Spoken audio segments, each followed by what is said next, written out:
Hello everyone, আমি doctor Amrika Saha Nipa dental surgeon হিসেবে আছি ডেন্টাল হাব এবং স্মাইলি ডেন্টাল এন্ড ইমপ্ল্যান্ট সেন্টারে।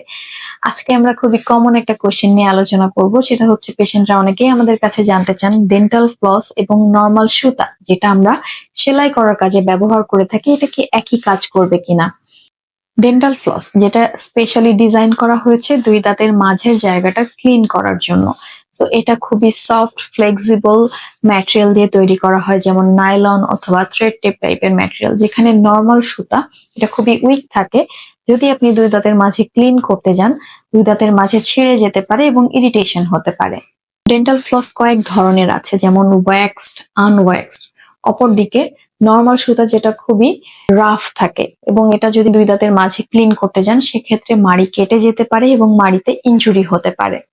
ডেন্টাল ফ্লস যেটা তৈরি হয়েছে আমাদের ওরাল হাইজিনকে কেন্দ্র করে, এটাতে অনেক সময় অ্যান্টিব্যাকটেরিয়াল কিছু প্রপার্টি থাকে এবং কিছু ডেন্টাল ফ্লসে ফ্লেভার থাকে, যেমন কিছু ডেন্টাল ফ্লসে মিন্ট ফ্লেভার থাকতে পারে, যেটা ব্যবহার করার পর আমরা মুখে একটা ফ্রেশ ফিল পাই।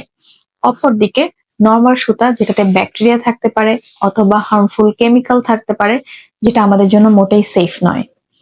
তাই আপনি যদি সঠিকভাবে আপনার দাঁত এবং মাড়ির যত্ন নিতে চান সেক্ষেত্রে ডেন্টাল ফ্লসের মাধ্যমেই দুই দাঁতের মাঝে ক্লিন করবেন, কখনো নরমাল সুতা ব্যবহার করবেন না। ধন্যবাদ।